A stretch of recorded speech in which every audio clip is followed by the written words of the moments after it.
Hi, Bother Brigade. Here's what's bothering me today. There was a story from Politico about, I think, 2 days ago now. And it's pretty enlightening in the sense of how much the Democrats really want to lose the upcoming midterms.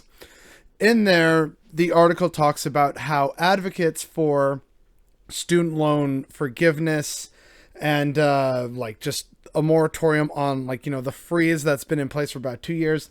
They've been fighting for that to continue, whereas the Biden administration is saying, well, you know what, it's time to actually get back to normal. And we're going to come back to that in a hot second. But there's a crucial part from this article that I think everyone needs to see and hear.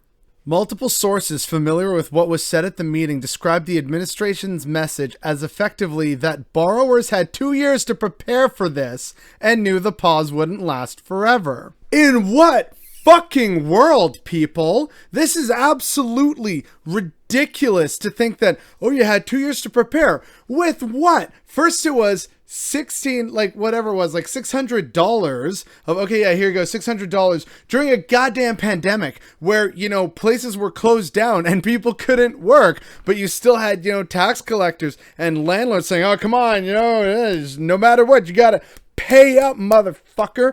And so people had less than nothing. And then, oh, well, look, we said $2,000 checks out the gate. Thanks for voting for us, by the way.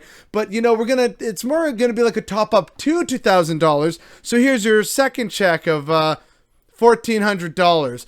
Wow, so fantastic. That's really going to allow for a lot of stuff to be paid for and save up for things when you're already either unemployed or underemployed and inflation is skyrocketing and everything is chaos thanks to, again, the fucking pandemic. But we're not even done here yet. Not only does that show that the Biden administration is just incredibly out of touch with the actual needs and wants of American people, there's a second part to that little paragraph.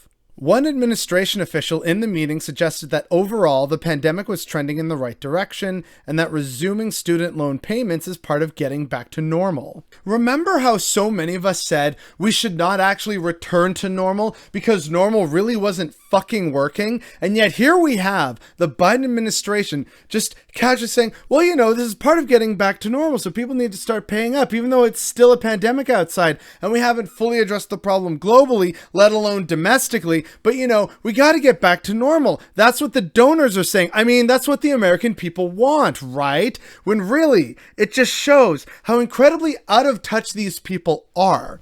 I don't know how it is in America, but the idea, at least in Canada here, is that the separation of the lower house and the upper house is the lower house is for the realm of the people and their needs and desires and blah, blah, blah. And the Senate is, sober second thought and also dealing with things like foreign policy and stuff like that, right? It's sort of the more critical, big picture geopolitical stuff.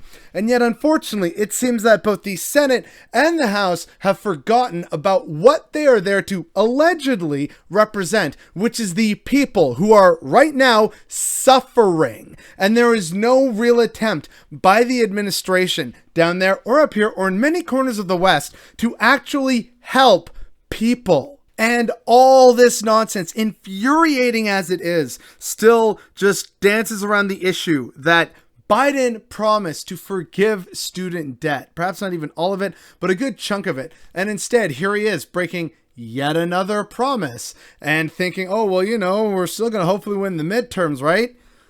What have you done, dude, that has meaningfully impacted American lives right now? You promised you'd end student debt. That's not happening. You said $2,000 checks right out the gate. That didn't happen.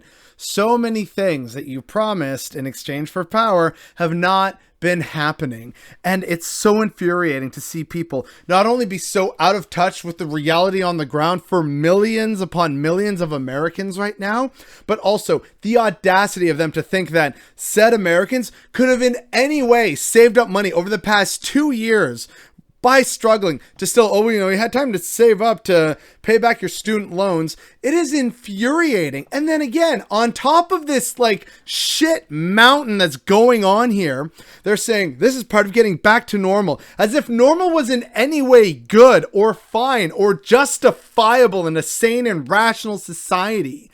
All of this is ridiculous, borderline insane, and it's entirely avoidable. But you know what? The Democrats don't care because they're just part of the same neoliberal coin. They're just one side, the Republicans are the other side, and it's just the ruling class, and that's all they ultimately care about. They don't care that they're going to lose the midterms and that Republicans are gerrymandering everything, and that eventually they're going to wake up one day and realize, wait, what do you mean we're like outlawed as a party or something? This is the unfortunate and grim future of the Democratic Party if they don't get their act together. And you know what's also just absolutely ridiculous on top of all of this? I don't even like this party. I do not like the Democratic Party, just as I don't like the Liberal Party up here. It is so infuriating to see the people, or the parties rather, that claim to support people absolutely steadfastly refuse at every single opportunity to do so. That is absolutely what is bothering me today.